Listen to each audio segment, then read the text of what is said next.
Friends, स्वागत है आप सभी का हमारे यूट्यूब चैनल में।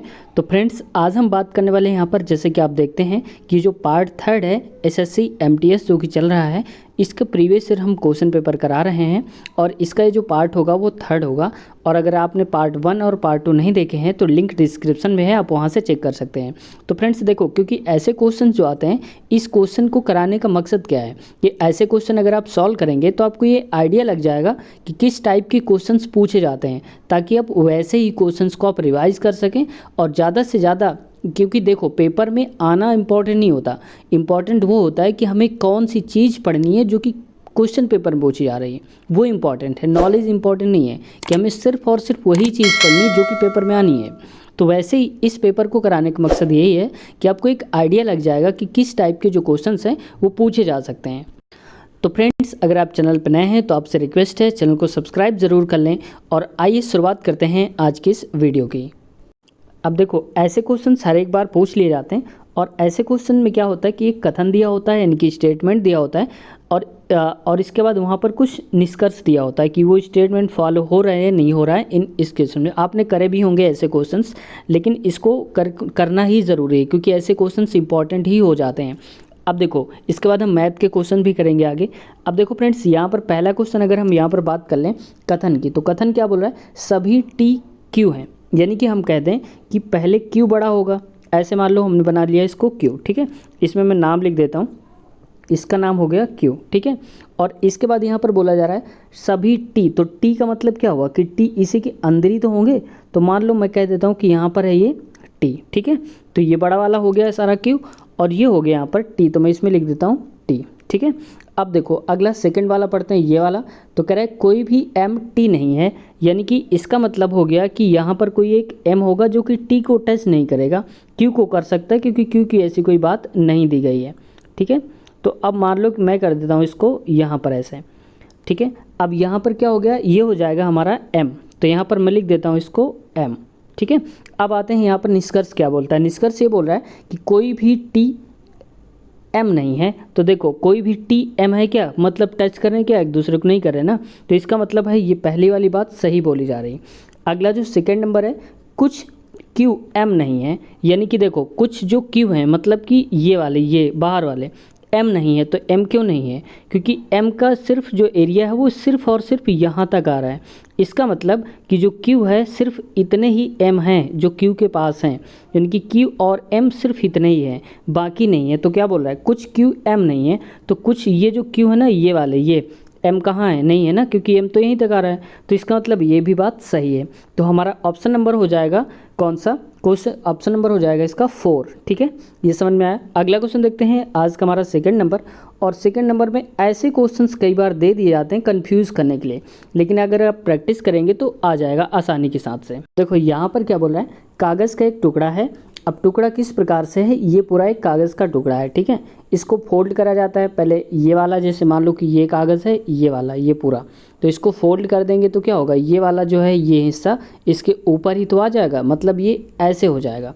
तो वही यहाँ पर क्या बोला जा रहा है कि ये जो पार्ट है ये वाला इसके ऊपर आ गया, फिर ये जो पार्ट बचा है इसको बीच से फिर से फोल्ड कर दिया गया है, तो सिर्फ इतना हमारा पार्ट बचा है, ठीक है। अब क्या होगा, इसके बाद जो पार्ट बचा हुआ है, तो देखो इसमें क्या करना है। तो इसमें देखो बहुत ज़्यादा कंफ्यूज होने की ज़रूरत नहीं। तो आप सिंपल समझो कि जब ये है और इसको ओपन करेंगे तो देखो जैसे ये तिरछा तिरछा है ना, तो वैसे ही ये भी तिरछा तिरछा ऐसे हो जाएगा। जब ये ऐसे हो जाएगा तो इसको जब हम पलटेंगे तो ये ऐसे हो जाएगा और ये वाला फिर से ऐसे हो जाएगा, ऐसा कुछ बनेगा, ठीक है। मतलब इस फॉर्म पे बन रहा है, मैं यहाँ बना दिखा देता हूँ आपको। ऐसे लगभग ये कैसे बनेगा, इस प्रकार से बनेगा, ठीक है। ऐसे ऐसे ऐसे और ऐसे। तो देखो ये तो ऐसे ऐसे बन रहा है, इसका तो कोई मतलब ही नहीं रहा, ये वाला कट गया। अगला ऑप्शन देखते हैं। अगला में देखो ये टेढ़ा बना हुआ है, हमने क्या बोला था कि यहाँ पर बनेगा, कैसा बनेगा, ऐसा कुछ बनेगा, ठीक है। अब आगे की तरफ देखते हैं। अब देखो ये वाला जो है, ये वाला भी नहीं बन रहा, ये सेकंड भी नहीं बन रहा क्योंकि ये तो ऐसा है ही नहीं जैसा चाहिए। और थर्ड वाला देखो, थर्ड वाला भी नहीं बन रहा है। थर्ड वाला में कैसे बन रहा है, ये बन रहा है। तो ये क्या हो जाएगा, ऑप्शन नंबर हमारा 4। अगला क्वेश्चन देखते हैं। आज का हमारा जो क्वेश्चन नंबर है थर्ड, इसमें क्या बोला जाए, क्योंकि ऐसे क्वेश्चंस बहुत बार पूछे जाते हैं इसलिए इनको देखना ज़रूरी हो जाता है। तो देखो इसको देखते हैं। देखो ऐसे क्वेश्चन में क्या होता है कि इसमें बोला जा रहा है दो संख्याओं को आपस में बदलने पर निम्नलिखित व्यंजक का मान 81 हो जाएगा। मतलब आंसर जो आएगा वो 81 आना चाहिए, लेकिन कोई भी नंबर को या तो ऐसे ऐसे कर दो या ऐसे कोई भी चेंज करना है एक दूसरे में। जैसे मान लो ये 6 जो है, मैं ऐसे करके दिखा देता हूँ आपको 1 मिनट। अब देखो जैसे यहाँ पर बोला जा रहा है इसमें कि अगर ये ऐसे आएगा कि अगर ये चेंज हो 6 अगर यहाँ से आएगा तो 5 इसकी जगह में जाएगा, ऐसे करके, ठीक है, ये बताना है। अब इनमें जो ऑप्शन दिए हैं उसी के अकॉर्डिंग चलेंगे, लेकिन आपको पूरा सॉल्व नहीं करना, आपको ट्रिक से सॉल्व करना है क्योंकि आपको समय बताना है। मैं बताता हूँ कैसे करना है आपको। अब देखो यहाँ पर क्या हो गया कि अब हम ये देखेंगे ज़रा सा कि देखो जो 6 है, अब वैसे तो 6 का भाग पहले हम इसमें देंगे, इसको सॉल्व करेंगे, है ना। तो देखो 6 की डिविजिबिलिटी क्या होती है, यानी कि 3 और 2 से जो कन्फर्म हो जाए वो 6 से होता है। अब यहाँ पर देख लो ज़रा सा कि अगर वो 3 से कौन सा डिवाइड हो रहा है, तो देखो ये वाला क्या 3 से डिवाइड हो रहा है। अब कैसे पता करोगे, 3 से डिवाइड होने का मतलब कि जो 9 से डिवाइड हो जाएगा, यानी कि जिसका जो ऐड होगा वो या तो 9 आ जाए 18 आ जाए। तो देखो यहाँ पर मैं लिख के दिखा देता हूँ आपको। यहाँ पर लिखा हुआ है क्या 719, तो 719 को हम कर देते 7 + 1 + 9। तो देखो 9 और 1 10 और 10 7 17, तो 17 क्या डिवाइड होगा 9 से या 6 से, नहीं होगा ना। तो इसका मतलब ये गलत है, तो इसको चेंज करना पड़ेगा। तो 6 तो ठीक है, अब 719 को करते हैं। तो 719 देखो किस में दिया है, किसी में नहीं दिया, सिर्फ इसमें दिया है। तो ये समझ लो कि इसका ऑप्शन नंबर हो जाएगा यही वाला, क्योंकि ये हमें चेंज ही करना है। 719 हमारा डिवाइड नहीं जा रहा है, इसलिए ऑप्शन हो जाएगा हमारा ए। ऐसे आपको देखना है। अगला क्वेश्चन फ्रेंड्स आज के लिए अब थोड़ा जल्दी करते हैं ताकि आपका टाइम भी ना हो और आपका काम भी हो जाए। तो देखो अगला क्वेश्चन है यहाँ पर। अब देखो बोला जा रहा है इसमें आकृति में सही दर्पण। तो देखो जब दर्पण वाली बात आ जाए तो आप ये दिमाग लगाया करो कि जो, जैसे मैं यहाँ पर बना के दिखाता हूँ, जैसे मान लो कि ये गोला है, ठीक है। अब गोला का अगर दर्पण की बात करें तो जो इस तरफ होगा ना, ये मान लो मैं थोड़ी देर के लिए कर देता हूँ राइट, ठीक है। हालांकि उल्टा लग रहा होगा, लेकिन मैं थोड़ी देर के लिए चलो लपटी कर देता हूँ, आपको कन्फ्यूज़न ना हो, ठीक है। तो यहाँ पर देखो ये बन गया, और इसके बाद मैं यहाँ पर कर देता हूँ इसको लेफ़्ट और इसको कर देता हूँ राइट। ये तो फिक्स है, जैसे आप देख रहे होंगे मोबाइल पे या लैपटॉप पे ऐसे। ये वाली मान लो मैं ऐसे कर देता हूँ, ये वाली ऐसे, तो राइट लेफ़्ट। अब जब इसकी इमेज की कभी बात करी जाए, कैसी इमेज, या तो ऐसे मिरर रखा हो या तो इधर रखा हो, ठीक है। नीचे वाले की हम बात नहीं कर रहे हैं, ऐसे कभी हो तो ये मान लिया करो कि राइट वाला लेफ़्ट हो जाता है और लेफ़्ट वाला राइट। बस इतना समझ गए तो समझ लो पूरा आ जाएगा। तो देखो राइट वाला यहाँ पर लेफ़्ट हो जाएगा, राइट हो गया, और यहाँ पर ये लेफ़्ट हो जाएगा। तो देखो ज़रा जो ये वाली इमेज है वो इस तरफ आ जाएगी, मतलब यहाँ पर बनेगी, और ये वाली इमेज यहाँ पर बनेगी। तो देख लो ज़रा सा क्या है, ये वाली इधर जाना चाहिए, देखो इसमें भी जा रही है, इसमें भी जा रही है, कन्फ्यूज हो जाओगे। ये सेम है, ये सेम है। अब अंतर क्या है, बीच वाला देखो ये कन्फ्यूज़ किया है इन्होंने, ये वाला। तो देखो ये जो है ये कोना नीचे की तरफ ही रहेगा, तो नीचे की तरफ इसमें तो है नहीं, तो ऑप्शन हमारा हो जाएगा ये वाला, बस बाकी ज़रूरत ही नहीं है। अगला क्वेश्चन देखते हैं। इसका हमारा जो 5 नंबर है, इसमें बोला जा रहा है फ्रेंड्स 5 नंबर पे देखो यहाँ पर क्या बताना है, उस संख्या का चयन करें जो निम्नलिखित श्रृंखला से संबंधित नहीं है, मतलब इस सीरीज़ में नहीं है, वो गलत आ गई है, कौन सी है वो बताना है। तो देखो 47 के बाद 51 आ गया है, तो कितने का अंतर है, 4 का, ठीक है। अब 51 के बाद आ गया 57, तो कितने का अंतर है, 6 का। 57 के बाद आ गया है 65, तो कितने का अंतर है, 8 का। इसके बाद देखो 65 के बाद आ गया है 69, तो कितने का अंतर है, 4 का। भी लिखते जाओ कोई दिक्कत नहीं। इसके बाद देखो 69 है, 69 के बाद आ गया 76, तो मतलब कितने का अंतर हो गया, यहाँ पर 7 का अंतर हो गया। जबकि हमारी सीरीज़ क्या बन रही है, चलो एक और देख लो, 76 से 83, तो यहाँ पर कितना बन गया, ये हो जाएगा हमारा 8, ठीक है। 8 ही तो बनेगा, 4 3 8 बनना चाहिए, ठीक है। अब देखो यहाँ पर क्या गड़बड़ हो रहा है। अब देखो 4 6 8, 4 6, तो 6 का गैप होना चाहिए यहाँ पर, जबकि हो गया 7 का। तो 7 गैप में कौन आ रहा है यहाँ पर, ये आ रहा है 76 नंबर, और इसलिए क्या हो जाएगा, ये सही हो जाएगा, ठीक है, क्योंकि ये गलत ही वही बताना था। अब देखो आपको क्या करना है वहाँ पर, कि मैंने तो बना लिया यहाँ पर आपको बताने के लिए, लेकिन आपको क्या करना है, कई बार ऐसा हो जाता है कि हम पीछे से भी काउंट कर दें, तो एक बार अगर नहीं ऐसे समझ में आ रहा है तो पीछे से भी एक बार आप चेक कर लिया करो, ठीक है। अगला देखते हैं आज का क्वेश्चन जो हमारा नेक्स्ट है, इसमें क्या बोला जा रहा है यहाँ पर।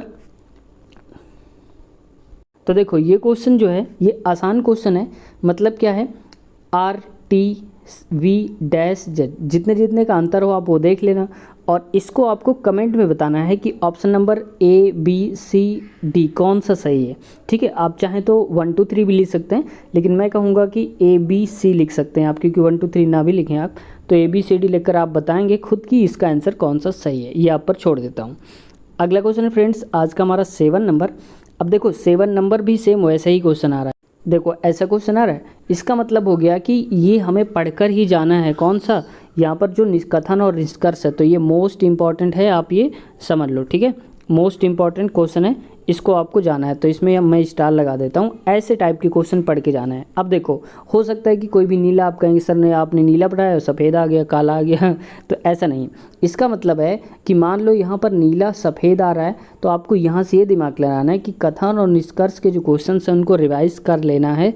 ये इंपॉर्टेंट है आपके लिए, ठीक है। तो आइए इसको सॉल्व कर लेते हैं ज़रा, फिर बताते हैं। अब इसमें बोला जा रहा है कोई भी नीला सफ़ेद नहीं है, यानी कि जो नीला है ना ये, और सफ़ेद मैं दूर कर लेता हूँ क्योंकि कोई मिलाना नहीं है ऐसे करके। तो मैं इसमें लिख देता हूँ सफ़ेद, कोई भी नीला, तो नीला को मैं एन ही लिखूँगा क्योंकि मैं हिंदी समझता हूँ, ज़्यादा अच्छा रहता है। सफ़ेद को एस लिख दो, ठीक है, इतना।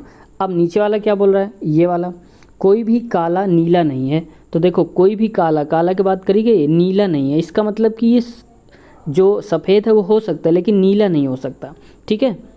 देखो फ्रेंड्स इसकी कई सारी कंडीशंस हो सकती हैं। अब देखो कैसी हो सकती है, मैं आपको बता देता हूँ यहाँ पर करके। अब देखो जैसे कि मान लो कि हमने यहाँ पर ये ले लिया कि यहाँ पर इसको बना लिया हमने गोला, और मान लिया हमने कि ये कौन सा है, नीला है, तो मैं लिख देता हूँ नीला। इसके बाद देखो अगला यहाँ पर मैं मान लेता हूँ, यहाँ पर बोला जा रहा है सफ़ेद नहीं है। इसका मतलब मैं मान लेता हूँ कि ये सफ़ेद है, ठीक है, ऐसे इसको मान लो कि ये सफ़ेद है। अब टच नहीं हो रहा है, आप ये मत समझना कि टच हो रहा है। अब कह रहा है कोई भी काला नीला नहीं है, तो इसका मतलब कि देखो इसकी दो कंडीशन हो सकती है कि कोई भी काला जो है, तो मैं तो काला को ऐसे भी बना सकता हूँ, या उसमें इसको इरेज कर देता हूँ, ठीक है। अब मान लो कि मैं यहाँ पर एक ले लेता हूँ, इसको कर देता हूँ काला, काला मतलब काला बना देता हूँ, ठीक है, लिख देता हूँ। अब देखो कोई भी काला नीला नहीं है, तो कोई भी जो काला है ना ये वाला, ये काला नीला कहाँ है, अलग अलग है ना दोनों। लेकिन ये भी नहीं गया कि काला और सफ़ेद जो हैं वो कुछ मिले हैं, ऐसा नहीं बोला गया। तो हो सकता है एक कंडीशन ऐसी हो जाए कि जो सफ़ेद वाला है वो काला भी हो जाए। मान लो हमारा मन नहीं है यहाँ बनाने का, हमें नीला देखना है कि नीला ना होने पाए, तो हो सकता है कि हम यहाँ भी बना दें ऐसे, ठीक है, लेकिन हमें ऐसे नहीं करना है। अब मान लो दो कंडीशन हो रही, मैं बता रहा हूँ इसीलिए आपको समझाने के लिए। अब देखो क्या बोल रहा है, सभी सफ़ेद काले हैं। तो देखो सभी वर्ड तो हटा ही दो क्योंकि कोई किसी के अंदर नहीं है, तो सब ये तो पहले ही गलत हो गया। कोई भी नीला काला नहीं है, तो कोई भी जो नीला वाला है, तो नीला ये वाला कह रहा है कि कोई भी नीला काला नहीं है। हमारे हिसाब से अभी ये भी सही है, ठीक है। अगला कह रहा है कि कुछ सफ़ेद नीले नहीं है, कुछ सफ़ेद जो है वो नीले नहीं है, मतलब ये वाला जो सफ़ेद है ये नीला नहीं है, कुछ नहीं है, सब की बात नहीं करी। तो कुछ नहीं है का मतलब अगर हमने ऐसा बनाया है तो यहाँ पर हो जाएगा कि सारे हैं। तो मुझे तो लग रहा है कि इसका जो ऑप्शन है यही गलत है। आप क्या सोचते हैं, इसको अपने बारे में कमेंट बताइए। अगर आपको लगता है कि कुछ सही है इसमें से तो आप अपनी राय ज़रूर दीजिए, स्वागत है आपका, ठीक है। अब आते हैं कुछ क्वेश्चन कर लेते हैं मैथ के। देखो अगला क्वेश्चन हमारा, अगला क्या बोल रहा है कि इसमें से मान बताना है। तो देखो मान में सबसे पहले भाग सॉल्व होता है, तो भाग सॉल्व करने का मतलब है कि हम पहले ये वाला सॉल्व करेंगे, ये जो लिखा हुआ है, ठीक है। इसके बाद हम सॉल्व करेंगे ये वाला क्योंकि ये भी तो भाग है यहाँ पर। मैं इसको ऐसे कर लेता हूँ, ठीक है, बैक कर देता हूँ। तो अब देखो हम डायरेक्ट सॉल्व करते हैं कैसे। अब देखो इसमें 0.06 का 5 का भाग दोगे तो 1 ही आएगा, इसमें से भाग देंगे तो 1 ही आएगा। तो 1 × 0.6 तो आएगा यहाँ पर 0.6 और प्लस लगा है ये वाला बीच में, और इसका मतलब भी हो जाएगा 1, और यहाँ पर आ रहा है क्या 0.1, तो 0.5 सॉरी। तो यहाँ पर क्या हो जाएगा 6 5 हो जाएगा 11, ठीक है। लेकिन हमें पॉइंट लगाना है यहाँ पर, तो 0.11 इतना हो जाएगा। इसके बाद डिवाइड करोगे। अब नीचे वाला हम लिखते हैं, तो नीचे वाले में देखो 6 पंचे होता है 30, तो 30 को हम कैसे लिखेंगे कि 2 पॉइंट है, तो 30 तो ऐसे होता है, तो 2 के बाद तो ऐसे हम करेंगे 0.30, ठीक है। अब यहाँ पर आ रहा है 30, ये वाला आ रहा है, ठीक है। अब अगर हम कहेंगे 0.30 तो इसको हम 0.30 मान लेते, 0.30 का मतलब 0.60, ठीक है। 0 पॉइंट आ जाएगा यहाँ पर कितना 0.60, ठीक है। ये 0.00 पॉइंट से पॉइंट कट गया, तो 11 आएगा 6 या 11/60, दोनों की वैल्यू वही है लगभग, ठीक है। जैसे हमने इसको क्या माना 0.3 मान लिया, इसको ऐसे मान लिया, तो दोनों वैल्यू सेम है। तो यहाँ पर देखो 11 ऊपर होना चाहिए, तो 11 ऊपर किस में है, आप यहाँ से लगा सकते हैं। तो पहली बार में भी आप ऐसे ही लगा सकते हैं। अगला क्वेश्चन देखते हैं आज का जो हमारा लिखा हुआ है यहाँ पर। अगला क्वेश्चन लेते हैं। अब देखो यहाँ पर PS2 यानी कि अनुपात Q और 4:5 दिया है, यानी कि P की वैल्यू 4, Q की वैल्यू 5, जबकि यहाँ पर क्या है P की वैल्यू 2। तो P की वैल्यू को हम 4 बना लें ताकि आसान हो जाएगा। तो P की वैल्यू 4 बनाने के लिए 2 का गुणा करना पड़ेगा, तो ये हो जाएगा 4 और R हो जाएगा फिर 6, क्योंकि इसमें भी तो गुणा करेंगे। अब देखो P इधर 4 है, इधर भी P सेम हो गया। तो अब हम इसको साधारण भाषा में लिख लेते हैं PQR, ठीक है। तो P की वैल्यू कितनी हो जाएगी, तो P की वैल्यू हो जाएगी 4 और Q की वैल्यू कितनी दी है 5 और R की वैल्यू कितनी हो जाएगी 6। ये बात समझ में आ गई होगी। अब यहाँ पर हम देखते हैं, ठीक है, P और 3P, तो 3P की वैल्यू 4 है और 3, तो 4 3 हो जाएगा 12, ठीक है, ये रख लेते हैं। अगला है 4 गुणे Q और Q कितना है 5, तो ये 4 पंचे हो जाएगा 20। अगला है 6 और ये है R की वैल्यू 6 है और 5 है, 6 पंचे हो जाएगा 30। अब इसको हम कट करते हैं, किससे कट हो जाएगा, ये हो जाएगा यहाँ पर 2 से तो करते हैं, तो 2 6 12, ये हो जाएगा 10, ये हो जाएगा 15, तो 6 10 15 तो है कहीं पर, ये हो जाएगा हमारा आंसर। तो ऐसे क्वेश्चंस को हमें ऐसे ही सॉल्व करना है विदिन सेकंड में और कम समय में हमें सॉल्व कर लेना है। आई होप गाइस वीडियो आपको पसंद आई होगी, और इसका अगर नेक्स्ट पार्ट भी आप चाहते हैं तो आप कमेंट करिए, और अगर आपने पार्ट 1 और पार्ट 2 नहीं देखा है तो वीडियो डिस्क्रिप्शन में लिंक है, आप वहाँ से चेक कर सकते हैं। तो अगर आप चैनल पर नए हैं तो आपसे रिक्वेस्ट है चैनल को सब्सक्राइब कर लें। मिलते हैं नेक्स्ट वीडियो में, टेक केयर, बाय बाय।